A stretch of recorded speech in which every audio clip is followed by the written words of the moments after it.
Hi, my name is Les Cosgrove. I was a very close friend of Booker's, and also I was an artist with him, which means we had group shows together, and we were part of the same kind of artistic circle. When I first started the Coffee Cat 26 years ago, Booker was a patron, and he would come in, and it was a very small space at that point, so you immediately became friends with everyone. But that's where I first met Booker. I think I was at the old Coffee Cat down the street, and that's a number of years ago. And it was a smaller place, so it was easier to meet me. Usually it's the group in the morning that would come in, so those were his buddies. So if they went to Iris's or they went, around town, he loved to go to the opera. I met him when I did my first mural. I was working on my first mural at the Coffee Cat back when it was in the original location on Margaret Street, at the little location. So that was about 1999. He was full of mysticism and wisdom, but very quiet. So when I say a presence, you knew that you were standing in front of a man that was extremely knowledgeable about bigger things. Booker had dry humor, so him and I would go back and forth, with jokes and whatever, that type of thing. I used to, make a comment about, how old he was, talking about his antediluvian, stuff like that. So I liked his humor. He liked mine too. It happened naturally. It wasn't anything, of course, he always intrigued me. He has a very strong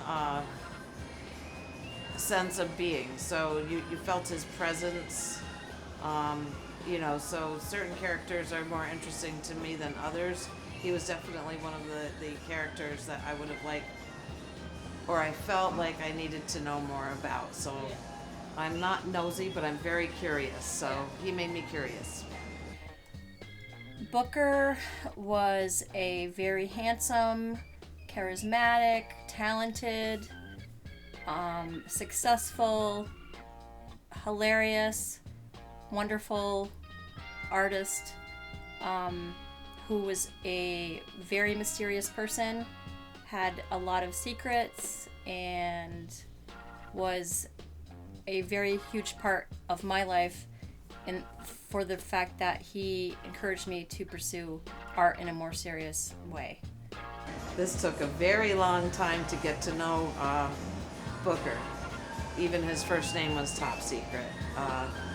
But once he let you in his life, you were in. And so then we could share, but not just bits and pieces at a time.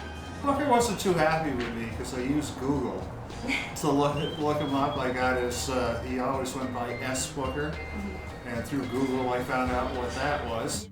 I found out when he went to college, when he was born, and so, but he was a mystery man. He didn't like people knowing too much about him. And what was interesting was there was a memorial, a celebration of life over at Iris's, and someone was talking that they always knew him as S. Booker, but the problem was they didn't know what the S was. So when they visited him in the nursing home, they found out what the S was, which was for Stephen. What I did know for sure was that he was a working artist in Washington Square. He did that for many years. He went to some school for graphic art, but not completely. Before I knew him, apparently he had an agent, and this agent would help him sell works across the country. But, I didn't know too much about that, but his works are out there all over. In fact, I think you will even Google him for S. Booker art. He has gifted me with paintings. So I was more interested in Booker. The artist part was a byproduct of, what he did for his life. But he was very successful, and he kept that top secret as well. Sometimes I had to drive him for a procedure involving sedation, and this didn't freak me out, let's say, but he had a false tooth. And he'd take it out and then put it back in. Apparently, when he was in the Navy, he was on a submarine, and a hatch came down and bang. So he did have this false tooth. God, we had so much fun. Yeah, so he was a good buddy of mine. So we did wine tours, got drunk together, hung out. He was there during hardships in my life. Probably one of the funniest things, because Booker's the type that you can whine to, because once you're in, it's part of your family, and so I'm like, oh my God, I'm always worried about my kids, blah blah blah, just like everybody else. And he's like, Patty, it's never going away. My mother's 95. She just called me because she heard that there was a car accident in Plattsburgh. So, the perspective that he would give you with his age and, like I said, his wisdom is, teaching you to learn to live with things that you're not ever going to be able to change, if you want to learn. We always had the art connection as well. He was very encouraging, and we got to see each other every day because we would meet for coffee, or I would be working and he would get coffee. We also went to events together. We went on trips together. I think I mentioned we drove him to Virginia one time in our van to grab all the stuff that was in his mom's house after she passed away. Well, he had a photo of her in his apartment. He didn't talk about his family too much. Yes. So. Booker was a very large part of downtown Plattsburgh. He started many art organizations and was always downtown supporting businesses, having coffee, going out to eat. He was definitely a huge supporter all around downtown. Well, he did go to the life drawing classes at the Strand Center for the Arts. Used to like to hang around with everybody he knew here at Coffee Cat. So always part of a circle of people that met down here, always having his input. I don't think the community knew that he was impacting the community, and Booker would like it that way. So he was a silent mover. One time there was a exhibition of his work, and this is when the Strand Center for the Arts was over at the Old Bank, which was a large location. And all of his paintings were there, just all over the walls, and he sold everything. So that's how popular he was locally.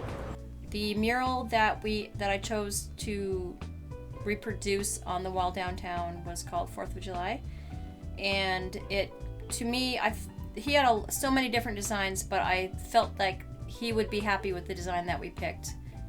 It was basically pretty much my decision, but we had Plattsburgh Outside Art Project also approve of it. We were all unanimously happy with the choice because it felt like a cross-section of Plattsburgh, and also Canadian people who were coming, Plattsburgh State kids, all enjoying 4th of July fireworks, which are a large part of Plattsburgh. Once we got to know each other, we were very close, and I feel like we loved each other. And he knew, it was a very intuitive relationship where I felt I knew him on levels he wasn't willing to tell me about, and I basically told him everything when I was feeling rotten or if I was going through something. I would always talk to him about it. One thing that happened when I was cleaning out his condo was super emotional. I kept saying, why didn't you talk to me about this? Why couldn't you tell me this? I would find just layers of information that we could have been talking about, and we never did, right? So much about his careers, the different places he worked, though I knew quite a bit about it, the details, there's so many details that were not in what he told me. And every single time I would find a piece of paper or a document or even an ad, sometimes posters about different shows and different places he's been, and the price listing of his paintings, I would find price lists. It was literally like putting the puzzles together. I think he was worried about me financially, because he realized that I spent a big chunk of my life working at a place I enjoyed, Coffee Cat, selling art out of the Coffee Cat, meeting people, selling art out of the Coffee Cat. It was a good place to be for many reasons, but not the best career choice. So I feel like he probably chose me because he was worried about me and wanted to give me something. That's really what it was. He could have given it to anybody. Mm-hmm. He had a lot of friends, but he chose me. So. How he would say is, you can search for wisdom till, your entire life, but at the end of the day, it's really just be nice. If you could have seen his condo, he didn't throw out anything. And I think I think he was one of those people who his memories were attached to the objects. And I'm doing the same thing. It's like with his stuff, I'm just like, I can't throw this away because I know it means something. Partly it's so cool. It's just so I don't know really what it is, but I know it's history, and I know that these things are not going to come again. Like the stuff he collected, really like awesomely cool from another era, probably from another country, some of it from New York City when it was so super cool. But I don't know. He's just a collector. I know he was definitely, I keep saying he was very, he's very courteous, very mannered, super knowledgeable. You feel like he could fix anything, like super handy. I feel like the Boy Scouts really rubbed off on him. Like I don't know if you looked at his little booklet, but they log in, what they do and stuff. He definitely seemed like a Boy Scout. And I think that during his time, it was very something to be proud of. And I think that it was maybe a rare thing to have, because that little booklet I have of the photos, it was new to have an African American Boy Scout club. So he was probably one of the first, which I can only imagine how. I mean, just to talk about, that there wasn't one, it's just ridiculous. For being an only child with only a mom, living in the time, I think they did such an amazing job with education and just using up every single opportunity that he had at the time. He did it all. Like he was accomplished. He was keeping art journals when he was a teenager. Just really incredible. Like so self-motivated. So I feel like the Boy Scouts were a large part. He kept all that stuff for so long. He kept his knives, he kept the booklet, he kept the album. Who does that? I mean, I guess people do that, but unbelievable and in such great shape. So obviously he really respected it. He collected, did I tell you about the wheat pennies? He collected wheat pennies, and I used to collect wheat pennies for him. I think I mentioned it. That was one of the things we had. He would be like, oh, I collect wheat pennies. So I started looking for him. Every time I saw him, I'd give him a wheat penny.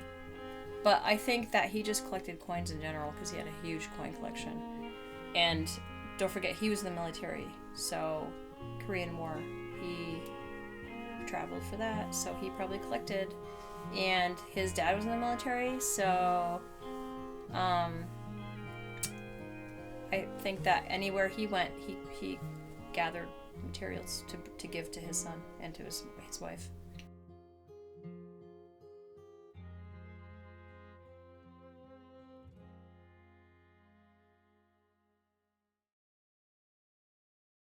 After he passed, he had a will which stated every single one of his paintings could be offered to a specific museum in New York City, where he had been a supporter, gave money to, patron, I think at one point in his life he probably knew the person in that gallery, so he had a direct connection. So he was going to give them all of his paintings, going to have that, let them have a choice of paintings. And unfortunately, they didn't take any of the paintings, so that was kind of very sad and a big blow to anybody who knew him, because that was one of his wishes, was to have a representation at this gallery. And I thought about writing to the gallery, like, trying to reach them, but I think they're so large right now that it wouldn't really matter. And I feel like probably they've expanded so much since Booker was in New York City that they wouldn't care, really, Also, Booker's work represented seemingly a subject matter that might not interest this museum, because much of the work was African American centric, which, as it should be. And Booker's work, he only had very few pieces left that represented, I feel like, his early work. So he had early work which had more African American, more realistic scenes about near Washington Square and such. But as he got a little bit older, he was trying to cater his work to fit certain needs in New York City. So his style changed. Not necessarily his style, but his subject matter changed, which would not appeal to, a lot of places, because it's just basically a bunch of women who are kind of like 50s era, 40s era women and men in like high society. So, I mean, how real was that how connected was he to that? I don't know. But I never really got to talk to him about it because, in your daily life, you sometimes don't have the time to really get into the nitty-gritty questions that you might want to ask somebody while they're around, which you never know when you're going to be around or not. So I wish that I had taken the time to ask him about this. But again, didn't want to pry. He was a very private person.